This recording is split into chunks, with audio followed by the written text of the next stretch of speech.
భద్రాచలం నియోజకవర్గం వ్యాప్తంగా బీసీ కుల వృత్తిదారులకు ₹1,00,000 ఆర్థిక సహాయం చెక్కులను పంపిణీ కార్యక్రమం జరిగింది. ఈ కార్యక్రమానికి రాష్ట్ర ప్రభుత్వ విప్ పెనపాక శాసనసభ్యుడు రేగా కాంతారావు, ఎమ్మెల్సీ తాత మధు, భద్రాచలం ఎమ్మెల్యే పోదెం వీరయ్య తదితరులు హాజరయ్యారు. వెనుకబడిన తరగతుల ఆర్థిక సహాయం చెక్కుల పంపిణీలో తనకు తెలియకుండా ఎలా ఎంపిక చేశారని బీసీ సంక్షేమ శాఖ అధికారిని భద్రాచలం ఎమ్మెల్యే పోదెం వీరయ్య ప్రశ్నించారు. వేదికపై రేగా కాంతారావుని మాట్లాడనీయకుండా భద్రాచలం ఎమ్మెల్యే పోదెం వీరయ్య అడ్డుకున్నారు.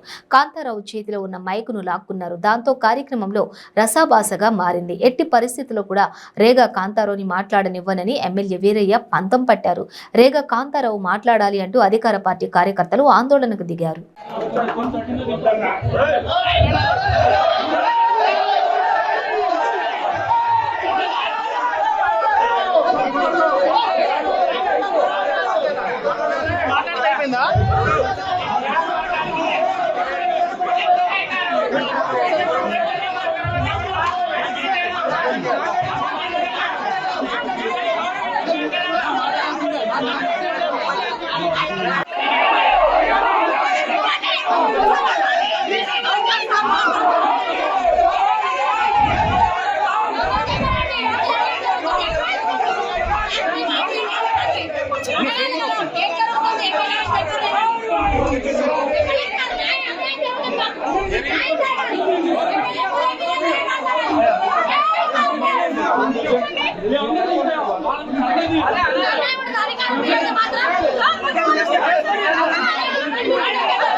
ప్రిపేర్ చేయబడింది.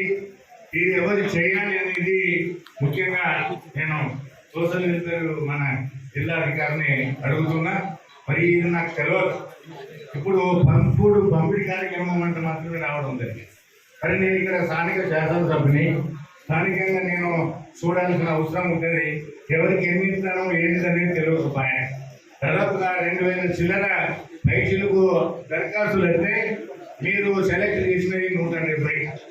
అది ఎట్లా ఏ బేస్లో సెలెక్ట్ చేసిండ్రు, ఎవరు చేసిండ్రు, దీనికి బాధ్యులు ఎవరని మనం నేను అడుగుతున్నానమ్మా. దీని మీద ఏ ఉద్దేశం, ఏంటి ఉద్దేశం అమ్మా? ఎవరు చేసిండ్రు? ఇక్కడ ఉన్నటువంటి జడ్పీటీసీ గారు చేశారా? ఇక్కడ ఉన్నటువంటి ఎంపీపీ గారు చేశారా? స్థానికంగా ఉన్నటువంటి ఎమ్మెల్యేగా నేను చేశానా? ఎవరు చేశారో మీరు తల్లిదండ్రుల ఎంపికని ఈ వేదికలో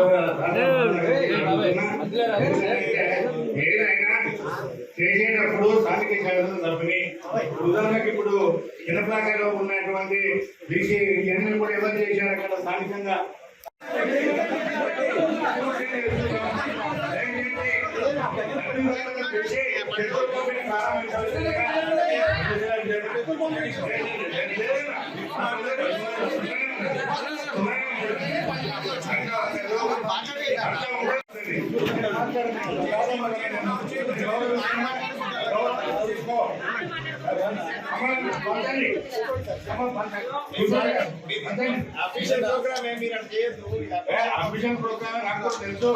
మాట్లాడండి సార్, మాకు సేఫ్ ఇప్పు కదా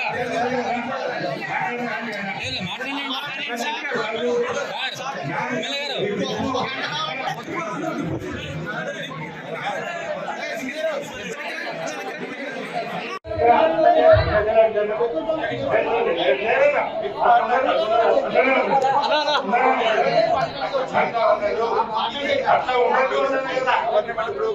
ఏ ప్రోగ్రామ్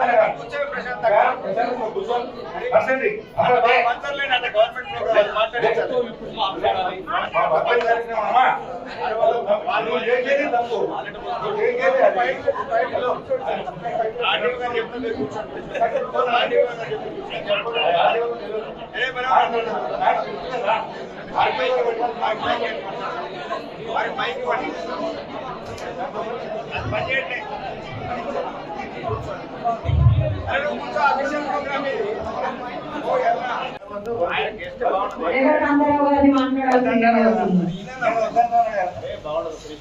వద్దంటేనే కదా మళ్ళీ నేను మాట్లాడతా వద్దు నేను మరి ఆయన మాట్లాడితే నేను కూడా మాట్లాడతా వద్దు నాకు ఎందుకు అవసరం లేదు కదా ఇంకో రోజు ఇంకొక పద్ధతి ఒక పద్ధతి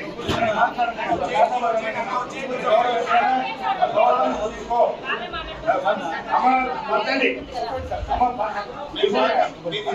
అఫీషియల్ ప్రోగ్రామ్ మీరు అటు చేయొద్దు. అఫీషియల్ ప్రోగ్రామ్ నాకు కూడా తెలుసు మాట్లాడండి సార్ మాకు చెప్పు కదా